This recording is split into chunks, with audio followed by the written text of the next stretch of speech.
Hi guys, from Tech Power Solution. So இன்னைக்கு என்ன பார்க்க போறோம் அப்படின்னா stroke disease detection using deep learning அப்படிங்கிற ப்ராஜெக்டோட ப்ரொபோசல் தான் பார்க்க போகிறோம். So first aim of the project அவங்க வந்து என்ன பண்ண போறோம் அப்படின்னா டீப் லேர்னிங் மெத்தட்ஸ் யூஸ் பண்ணி ஒரு பர்சனுக்கு ஸ்ட்ரோக் இருக்கா இல்லையா அப்படிங்கிறது கண்டுபிடிக்க போகிறோம். So abstract of the project இதில் வந்து நம்ம டீப் லேர்னிங் மெத்தடான ரேண்டம் ஃபாரஸ்ட் அல்காரிதம் வந்து யூஸ் பண்ணுறோம். So random forest algorithm use பண்ணி நம்ம வந்து ப்ரிடிக்ட் பண்ணுறோம். ஸோ இன்ட்ரடக்ஷன் ஸ்ட்ரோக் வந்து இன்னைக்கு 2024ல ரொம்ப ஒரு இம்பார்ட்டண்டான டிசீஸ் சொல்லலாம். ஸோ ஹை மார்டலிட்டி ரேட் இருக்கிற டிசீஸ்.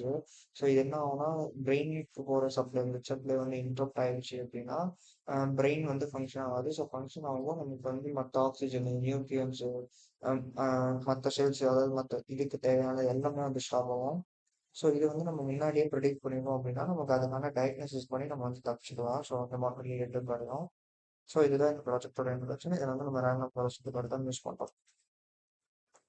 ஸோ எக்ஸிஸ்டிங் சிஸ்டம்ஸில் இதை வந்து நிறைய ஃபேக்டர்ஸ் வச்சு அனலைஸ் பண்ணாங்க, ஏஜ் ஜெண்டர்.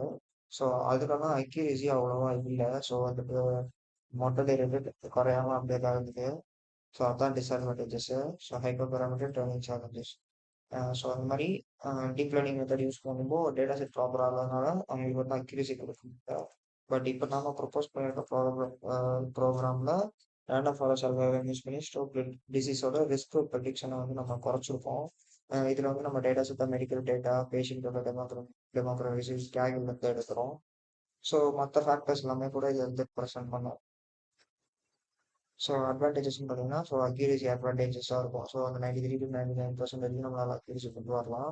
அண்ட் வந்து ரேண்டம் ஃபாரஸ்ட் வந்துட்டு ஒரு மல்டிபிள் டெசிஷன் ட்ரீஸ்ன்னு சொல்லுவாங்க.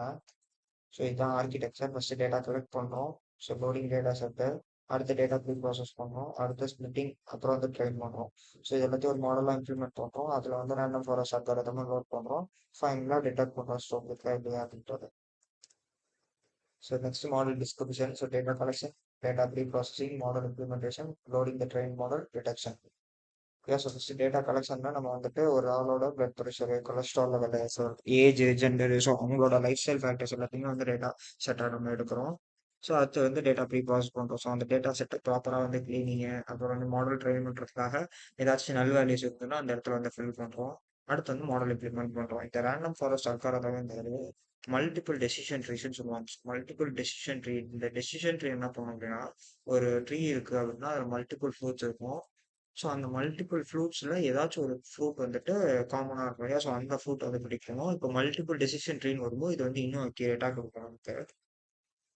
ஸோ ட்ரோன் மாடலை வந்து லேட் இது பண்ணதுக்கப்புறம் நம்ம வந்து இந்த ப்ராஜெக்ட் வந்து டிப்ளாய்மெண்ட்டுக்கு ரெடியாக இருக்கு. ஸோ இப்போ வந்து டிடெக்ட் பண்ணுறோம். ஸோ இன்புட் டேட்டாவாக நம்ம வந்து மெடிக்கல் பேராமீட்டர்ஸாக கொடுக்குறோம். மெடிக்கல் பேராமீட்டர்ஸ்னால் வந்து ஏஜ், ஜெண்டர், அவங்க கொலஸ்ட்ரால் லெவலு அதெல்லாம் தான். ஸோ அதுக்கப்புறம் நம்ம இன்புட் கொடுக்குறது வந்து ரேண்டம் ஃபாரஸ்ட் வந்து அதை நம்ம டிடெக்ட் பண்ணிட்டு நமக்கு கொடுக்கும் ஸ்ட்ரோக் இருக்கா இல்லையா பெட்டர். ஸோ கன்க்ளூஷனில் நம்ம வந்து ஸ்ட்ரோக் ப்ரிடிக்ஷன் வந்து முன்னாடியே பண்ணி டெக்னிக்ஸ் ஸ்பாட்ஸ் எல்லாம் மார்டலிட்டியில் குறைக்க முடியும். ஸோ ரியல் டைமில் வந்துட்டு இது வந்து ஒரு யூஸ்ஃபுல்லான ப்ராஜெக்டாக இருக்கும். ஸோ ஃப்ளெக்சிபிலிட்டியாகவும் இருக்கும், இது ஸ்கேலபிலிட்டியாகவும் இருக்கும். ஸோ மற்றவங்களும் யூஸ் பண்ணலாம் இந்த ப்ராஜெக்டை. ஸோ ஃபியூச்சர் என்ஹான்ஸ்மெண்ட்டில் இது ஒரு மொபைல் அப்ளிகேஷனாக கொண்டு வரலாம். ஆர்எல்ஸ் ஆர்டிஃபிஷியல் இன்டெலிஜென்ஸ் யூஸ் பண்ணி நம்ம வந்து ஸ்பாட்ல அதாவது ரியல் டைமில் ஸ்பாட்லேயே வந்துட்டு நம்மளால என்னென்ன பண்ணலாம், ஸோ எப்படி வந்து க்யூர் பண்ணலாம், ஸோ ஃபர்ஸ்ட் எய்ட் மாதிரி கூட கொடுக்கலாம். ஸோ சிஸ்டம் ரெக்குயர்மெண்ட்ஸ்லாம் இதுதான் அண்ட் ரெஃபரன்சஸ் இது. Friends thank you. வேறு ஏதாச்சும் டவுட்ஸ் இருந்ததுன்னா அந்த நம்பருக்கு கால் பண்ணுறேன்.